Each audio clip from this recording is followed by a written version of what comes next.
আজি আকৌ এটা মই নতুন কথা ক'ব খুজিছোঁ। আজিকালি কংগ্ৰেছ দলে কিবা এটা কথা ক'লে তেওঁলোকে ৰিণিকী ভূঞাৰ নামটো টপ কৰিবলৈ আৰম্ভ কৰে। ভাত খাওঁতেও ৰিণিকী ভূঞাক দেখে, শুবলৈ যাওঁতেও ৰিণিকী ভূঞাক দেখে। মই যোৱা কালি হাঁহি হাঁহি এটা কথা কৈছিলোঁ যে ৰিণিকী ভূঞাৰ যিমান কিবা কিবি যি কৰিছে তেওঁ গোটেইখিনি উইল কৰি যাব যাতে ইয়াৰ অধিকাৰী অসমৰ ৰাইজ হয়। এতিয়া এজন বিধায়কে কৈছে উইলখন দেখুৱাব লাগে। মানুহৰ মৃত্যুৰ আগতে কোনোবাই উইল চাই নেকি? জীয়াই থকা অৱস্থাত যদি কোনোবাই উইলখন ৰাজহুৱা কৰে তেওঁ মনে মনে উইলখন পৰিৱৰ্তনো কৰি দিব পাৰে। উইলৰ নিয়মে হৈছে যে উইল মানুহে মৃত্যুৰ পিছত চায়, উইল মানুহে মৃত্যুৰ আগত নাচায়। এতিয়া যোৱাকালি মই এটা কথা কৈছিলোঁ যে ৰাজনীতি কৰা মানুহসকলে আমি যদি কিবা জীৱনকালত কিবা কৰিছোঁ আমিতো ৰাইজক দি থৈ যাব পাৰোঁ। হজৰত মহম্মদৰ এটা কথাই মোৰ জীৱনক বহুত ধৰণে প্ৰভাৱিত কৰে যে কাৰোবাক মিঠাই খাবলৈ হাক দিয়াৰ আগতে আমি নিজে মিঠাই খোৱাটো বন্ধ কৰিছোঁ নে নাই। ৰাতিপুৱাৰ পৰা কংগ্ৰেছ দলৰ প্ৰেছিডেণ্টসকলে, কংগ্ৰেছ দলৰ প্ৰাক্তন মন্ত্ৰীসকলে, অখিল গগৈ ডাঙৰীয়াই কৈ আছে নহয় সোনকালে সোনকালে দি দিয়ক, আপোনালোকৰ কথা মতে কাম কৰিম। কিন্তু আপোনালোকে মোক মিঠাই খাবলৈ হাক দিয়াৰ আগতে নিজে মিঠাই খোৱা বাদ দিলে নে নাই?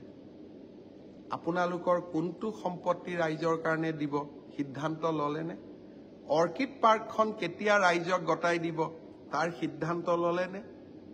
একোটা গড়ৰ শিঙৰ মূল্য গ্ৰে মাৰ্কেটত 1 কোটিৰ পৰা 2 কোটি টকা। কংগ্ৰেছৰ দিনত মৃত্যু হোৱা প্ৰতিটো গড়ৰ টকাবোৰ ক'ত গৈছিল? সেই টকাবিলাকেৰে হোৱা সম্পত্তিসমূহ এতিয়া আপোনালোকে ৰাইজৰ ওচৰত দিব নে নিদিয়ে? তাৰ উত্তৰ আমি নিদিওঁ। আজি মই গৌৰৱেৰে সৈতে কম, মোৰ পত্নী বুলি নহয়, আজি সকলোৱে লগ হৈ এখন অনাথ আশ্ৰম চলাই আছে, এটা দিব্যাংগ শিশুৰ বিদ্যালয় এখন চলাই আছে, এটা চিলড্ৰেন লাইব্ৰেৰী চলাই আছে, কেইদিনমান আগতে সাই বাবাৰ মন্দিৰ এটা স্থাপন কৰিছে। অহা মাহত মোৰ মাৰ এডোখৰ মাটি আছিলে গুৱাহাটীৰ জু ৰোডত, মায়ে কিনি থৈ যোৱা, আজি মই কিনা নহয়, দেউতা জীয়াই থাকোঁতে কিনা। সেই মাৰ মাটিডোখৰতো মই এটা ভগৱান শিৱৰ মন্দিৰ স্থাপন কৰিব খুজিছোঁ।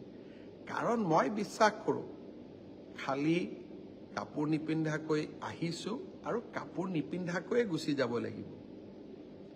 খালি মই এটাই আহ্বান জনাম যে যিসকলে আজি মোৰ পিছত লাগি আছে তেওঁলোকে অলপ সাহস দেখাওক, তেওঁলোকেও নিজৰ দান বৰঙণি কৰক।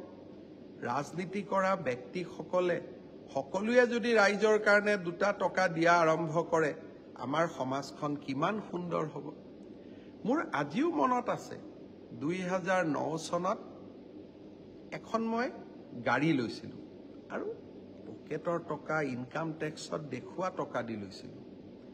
এজন বিধায়কে 2 বছৰ মোক শুব দিয়া নাছিল যে সেই গাড়ীখন আপুনি কিয় ল'ব। আৰু আজি যেতিয়া মই বিধানসভাত যাওঁ সকলো বিধায়কৰে তেনেকুৱা গাড়ী, কোনেও কাকো এতিয়া প্ৰশ্ন নকৰে। এইখন অসমত হিমন্ত বিশ্ব শৰ্মাৰ কাৰণে আইন বেলেগ আৰু আন ৰাজনীতি কৰা ব্যক্তিৰ কাৰণে আইন বেলেগ। যিসকলৰ অগাধ সম্পত্তি আছে মই কাকো বেয়া নাপাওঁ, যদি আইনৰ গণ্ডিৰ মাজত কোনোবাই কিবা কৰিছে কোনো আপত্তি নাই। তেওঁলোকে মোৰ ফালে আঙুলি টোৱাৰ আগতে নিজে সমাজৰ কাৰণে কি কৰিছে তাকো সমাজক জনালে সমাজ উপকৃত হ'ব।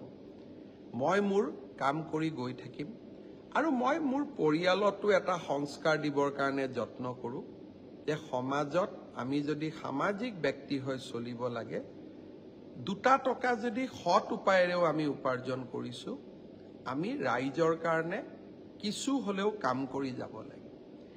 নিউজ লাইভৰ স্বত্বাধিকাৰীক সোধা হয় যে আপোনাৰ সম্পত্তি আপুনি কাক দি যাব, প্ৰতিদিনৰ মালিকক কিয় সোধা নহয়? প্ৰাগ চেনেলৰ মালিকক কিয় সোধা নহয়? আৰু কিমান দুৰ্ভাগ্যৰ কথা যে প্ৰতিদিনৰ মালিকে নিজে পেপাৰত লিখে আকৌ যে ৰিণিকী ভূঞাই সম্পত্তি কাক দি থৈ যাব। আৰে বাবা, তোমাৰ সম্পত্তিখিনি তুমি কাক দি থৈ যাবা সেইখিনিওতো প্ৰকাশ কৰা।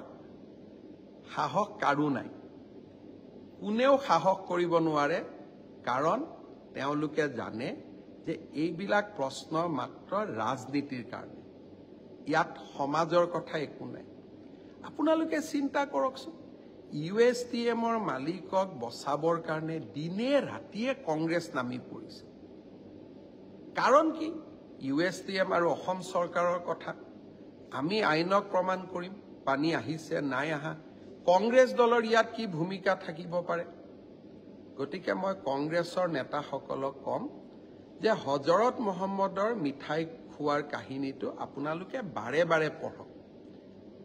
ইছলাম ধৰ্মক ভাল পাওঁ বুলি ক'লেই নহ'ব, মুছলমানৰ ভোটৰ কাৰণে কম্পিটিশ্যন কৰিলেই নহ'ব, নবীগৰাকীৰ কথাও আমি মাজে মাজে শুনিব লাগে।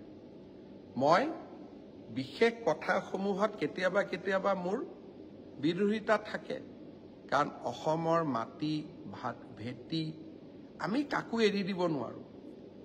কিন্তু যি মহান ব্যক্তিয়ে যি মহান বাক্য কৈ থৈ গৈছে তাক আমি হৃদয়ত সংস্থাপন কৰি ল'ব পাৰো। সি লাগিলে হিন্দুৱে হওক, মুছলমানেই হওক, খ্ৰীষ্টিয়ানেই হওক।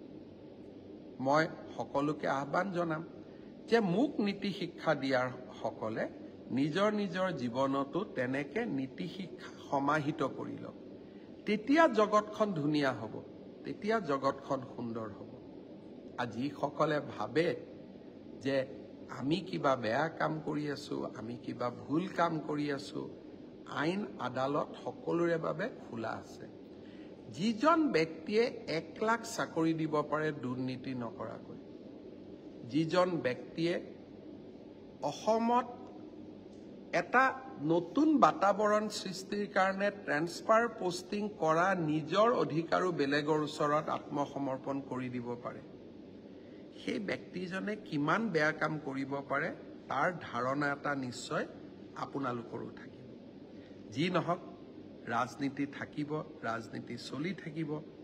ৰাজনীতিয়ে আমাক ৰেখা আমি সদায় নিজৰ জীৱনত নিজে অংকিত কৰিব লাগিব।